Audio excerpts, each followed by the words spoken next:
Mengapa Yesus harus mati? Ini satu pertanyaan besar. Mengapa harus ada Paskah? Mari kita sama-sama membaca di dalam 1 Petrus pasal 1 ayat 18 sampai ayat yang ke-20. Sebab kamu tahu bahwa kamu telah ditebus dari cara hidupmu yang sia-sia, yang kamu warisi dari nenek moyangmu itu, bukan dengan barang yang fana, bukan pula dengan perak atau emas, melainkan dengan darah yang mahal, yaitu darah Kristus, yang sama seperti darah anak domba yang tak bernoda dan tak bercacat. Ia telah dipilih sebelum dunia dijadikan, tetapi karena kamu baru menyatakan dirinya pada zaman akhir. Di dalam ayat-ayat yang kita baca ini, kita melihat ada satu rahasia yang luar biasa. Dikatakan bahwa Yesus itu sudah dipilih untuk mati. Dipilih oleh siapa? Tritunggal Allah. Dalam musyawarah ilahi dipilih Yesus. Allah Bapa, Allah Roh Kudus, juga Yesus sendiri. Yesus dipilih untuk mati. Itu di pemilihan atau kejadian ini terjadi pada saat sebelum dunia dijadikan. Saudara perhatikan, di dalam ayat-ayat firman Tuhan, ada beberapa kali ditulis sebelum dunia dijadikan, ada juga yang ditulis sejak dunia dijadikan. Itu tidak kebetulan. Kapan yang dimaksud oleh Alkitab? Sebelum dunia dijadikan, Yesus sudah dipilih untuk mati. Saya katakan gampangnya, itu adalah sebelum Kejadian pasal 1 ayat 1. Saudara buka Kejadian pasal 1 ayat 1. Baca ayat sebelumnya. Disitulah Yesus dipilih. Jadi jauh sebelum dunia dijadikan. Kalau sebelum dunia dijadikan itu sudah berarti sebelum manusia diciptakan tentu. Bahkan sebelum Lucifer jatuh di dalam dosa. Sebelum dunia dijadikan, Yesus sudah dipilih untuk mati. Tapi saya mau beritahu kepada saudara. Ada ayat lain berkata, sebelum dunia dijadikan, saudara dan saya juga sudah dipilih di dalam Yesus Kristus. Sebelum dunia dijadikan, Anda dan saya juga sudah dipilih dalam Kristus Yesus. Saudara bisa baca itu di dalam Efesus pasal 1 ayat 4. Kalau kita mau merenungkan hal ini, luar biasa.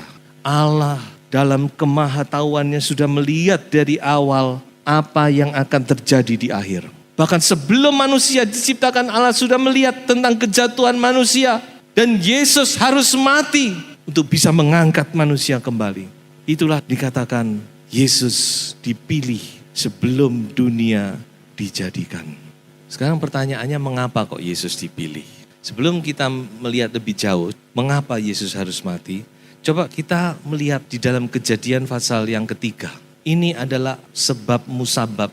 Kenapa kok Yesus harus mati? Kita tahu bahwa Kejadian pasal 3 ini bicara tentang kejatuhan manusia di dalam dosa. Saya langsung baca mulai ayat 6 saja. 6, 7, 8, kemudian loncat ayat 21. Perempuan itu melihat bahwa buah pohon itu baik untuk dimakan dan sedap kelihatannya. Lagi pula pohon itu menarik hati karena memberi pengertian. Lalu ia mengambil dari buahnya dan dimakannya. Dan diberikannya juga kepada suaminya yang bersama-sama dengan dia. Dan suaminya pun memakannya. Maka terbukalah mata mereka berdua. Dan mereka tahu bahwa mereka telanjang. Lalu mereka menyemat daun pohon ara dan membuat cawat. Ketika mereka mendengar bunyi langkah Tuhan Allah yang berjalan-jalan di dalam taman itu pada waktu hari sejuk, bersembunyilah manusia dan istrinya itu terhadap Tuhan Allah di antara pohon-pohonan dalam taman. Loncat ayat yang ke-21. Dan Tuhan Allah membuat pakaian dari kulit binatang untuk manusia dan untuk istrinya itu, lalu mengenakannya kepada mereka. Di dalam ayat-ayat ini kita melihat asal mula dosa menjangkiti manusia. Saya pakai kata menjangkiti, karena dosa itu sudah ada. Tapi baru masuk saat itu kepada manusia. Asal muasal dosa itu di sorga. Waktu Lucifer memberontak kepada Allah dan dicampakkan ke bumi. Nah inilah ayat-ayat di mana dikatakan dosa mulai masuk menjangkiti manusia. Dan manusia sejak itu menjadi manusia yang berdosa. Nah kita melihat di sini minimal 3 akibat besar dari dosa. Yang pertama, apa yang kita lihat, yaitu hubungan Allah dan manusia terputus. Ketika dosa masuk, maka hubungan Allah dengan Adam dan Hawa terputus dengan sendirinya. Kalau tadinya mereka bisa bersekutu dengan indah, Adam dan Hawa bisa bercengkerama dengan Allah. Seperti seorang bercengkerama dengan sahabat yang karib. Tapi sejak dosa itu masuk, hubungan itu putus. Begitu Adam dan Hawa mendengar Allah datang, mereka langsung bersembunyi.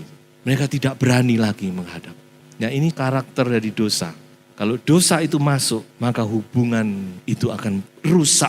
Apakah hubungan antara suami dan istri, hubungan orang tua dan anak, hubungan mertua dan menantu, hubungan sesama saudara, hubungan antar teman, hubungan bisnis, hubungan segala rusak. Kalau begitu ada dosa, ada yang tidak beres, maka semua akan rusak. Ini karakter dosa. Dia menghancurkan hubungan. Jadi ini akibat yang pertama dari dosa, yaitu hubungan Allah dan manusia terputus. Betapa saudara menyedihkannya saat itu. Saya yakin baik Allah, baik Adam, sama-sama hati mereka terluka. Lalu apa akibat yang kedua dari dosa? Manusia menjadi seterunya Allah. Menjadi musuh. Kalau terputus gitu saja tidak apa-apa. Tapi terputus ini menjadikan manusia dengan Allah itu kontradiksi sekarang. Menjadi musuh situasinya. Jadi manusia sekarang punya musuh.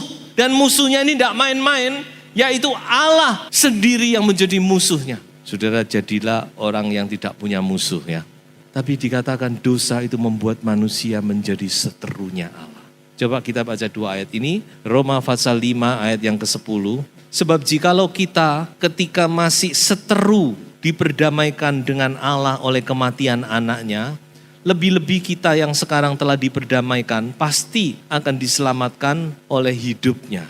Jadi ayat ini berbicara tentang keadaan kita yang dahulu. Sebelum kita percaya kepada Yesus, kita ini punya seteru. Posisi kita adalah lawan dari Allah. Musuhnya Allah. Lalu mungkin saudara berkata, kok bisa? Saya tidak pernah melawan Allah. Saya tidak pernah memusuhi Allah. Kolose pasal 1 ayat 21. Juga kamu yang dahulu hidup jauh dari Allah dan yang memusuhinya dalam hati dan pikiran seperti yang nyata dari perbuatanmu yang jahat. Kita tidak perlu nantang Allah, tapi perbuatan-perbuatan manusia yang jahat itu secara tidak langsung dia sudah memusuhi Allah. Kalau kita bicara tentang musuh, orang mungkin menolak. Saya tidak pernah memusuhi Allah, tapi kalau dibacakan ayat ini baru mengerti, bukan? Bukannya kita mau memusuhi, tapi perbuatan manusia yang jahat itu menempatkan dia mau tidak mau menjadi musuh dari Allah. Itulah akibat dari dosa. Dan yang paling fatal, manusia jatuh di bawah murka. Ketika manusia menjadi musuh Allah, maka mereka ada di bawah murka Allah. Yohanes 3 ayat 36. Barang siapa percaya kepada anak, ia beroleh hidup yang kekal. Tetapi barang siapa tidak taat kepada anak, ia tidak akan melihat hidup, melainkan murka Allah tetap ada di atasnya. Orang yang tidak percaya, tidak menerima Yesus, dia tidak percaya, menolak Yesus. Dengan sendirinya ia menempatkan dirinya di bawah murka Allah. Ayat Alkitab berkali-kali bicara tentang murka yang akan datang.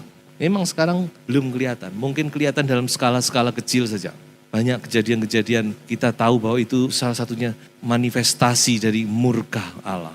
Tapi ada satu saat murka Allah ini akan menimpa semua umat manusia di muka bumi. Wahyu berkata, sampai orang itu berkata kepada gunung-gunung, kepada batu-batu, katakan, timpalah kami, timpalah kami. Kami tidak tahan melihat murka anak domba itu. Sampai minta mati tapi tidak bisa mati. Karena diperhadapkan pada murka Allah yang luar biasa. Nah ini kedudukan manusia ketika dia jatuh di dalam dosa. Dosa masuk, maka manusia ada di bawah murka sekarang. Dan bukan cuma itu, banyak akibat-akibat lain. Alam menjadi tidak bersahabat. Ya manusia harus bekerja keras, mengatakan di dalam Kejadian pasal 3 harus berpeluh, berkeringat untuk mencari sesuap nasi. Alam pun tidak bersahabat lagi. Tapi kita melihat lebih jauh, bagaimana sekarang? Apa yang terjadi setelah manusia jatuh dalam dosa? Ternyata manusia juga punya usaha untuk menutupi, untuk mengatasi hal ini. Caranya apa? Tadi sudah kita baca, manusia coba dengan daun-daun. Dia membuat pakaian lalu dia tutupi tubuhnya yang dia tahu dia sedang telanjang. Dia tutupi tubuhnya untuk dia berani menghadap Allah. Inilah tindakan manusia. Karena manusia diberi hikmat bukan? Kan diciptakan menurut peta dan teladan Allah. Manusia tidak bisa terima gitu saja. Dia selalu punya usaha. Bagaimana? Ya coba daun-daun ini buat pakaian. Ya sekarang kita boleh menghadap Allah. Nah ini gambaran bagaimana tindakan manusia untuk mengatasi dosa. Daun pohon ara itu berbicara tentang kebenaran diri kita sendiri. Kebenaran manusia. Bisa berupa perbuatan baik. Dengan perbuatan baik orang ingin supaya dia bisa diterima oleh Allah. Pendidikan. Manusia berharap lewat pendidikan bisa menjadi lebih baik. Menjadi manusia yang beradab. Yang paling tinggi mungkin adalah agama. Tapi saya beritahu saudara, kekristenan itu bukan agama. Yesus tidak datang ke dunia untuk memulai satu agama. Agama Kristen bukan. Kekristenan itu wahyu dari Allah kepada manusia, memberitahu jalan kepada dia nih loh. Kekristenan justru memberitahu bahwa kita gak bisa jadi baik. Wes gak usah usaha, gak usah macam-macam. Kamu gak bisa jadi baik dengan kekuatanmu sendiri.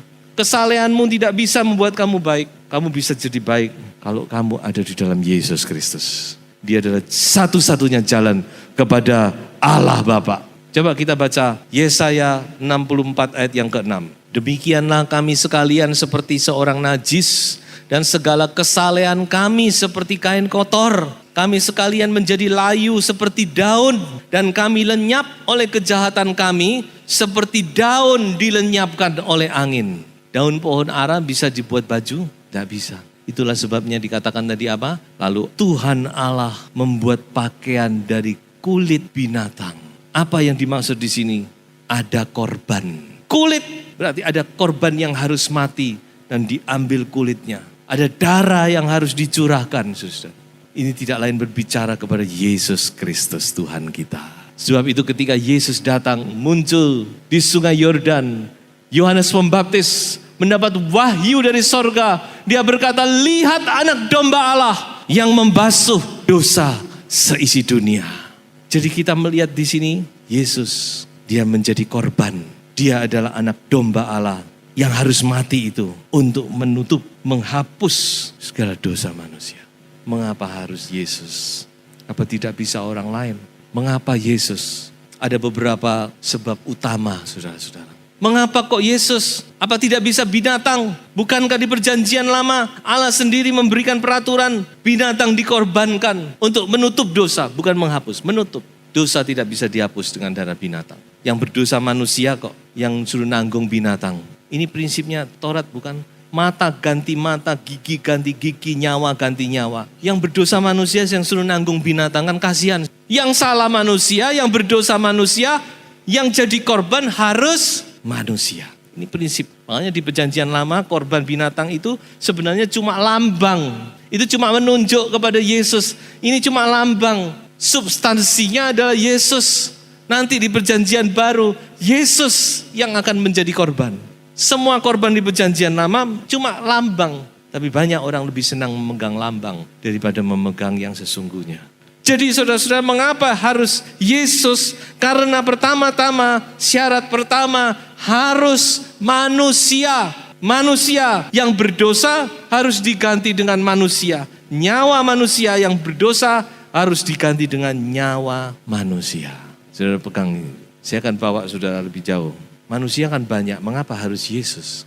Nah saudara-saudara, ada hal yang kedua yang harus saudara mengerti. Untuk menjadi korban itu harus tidak bercacat celah. Keluaran 12 ayat 5 itu adalah salah satu pelajaran pertama yang diberikan kepada orang Israel. bagaimana mereka harus membawa korban pada malam Paskah. Keluaran 12 ayat 5, sebelum mereka dikeluarkan dari Mesir, itulah asal-usul Paskah, Passover. Malaikat maut melewati Paskah. Persyaratan pertama yang disampaikan oleh Musa kepada bangsa Israel untuk mengambil anak domba, dikatakan anak domba itu harus jantan, tidak bercela, berumur setahun.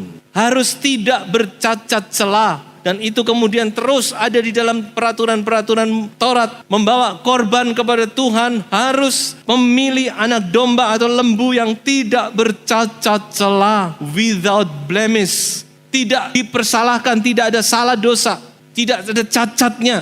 Nah, makanya harus pilih sekarang. Manusia banyak, tapi harus memilih manusia yang tidak bercacat celah. Manusia yang mana? Semua manusia punya cacat, punya celah.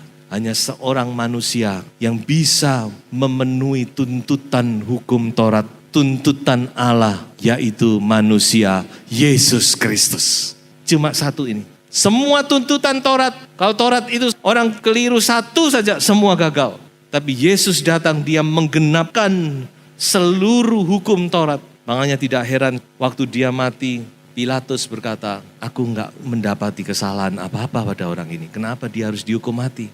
Penjahat juga berkata demikian. Penjahat yang di sisi, tidak tahu kanan atau kiri, nggak disebutkan. Juga ngomong orang ini nggak salah apa-apa. Kenapa harus mati?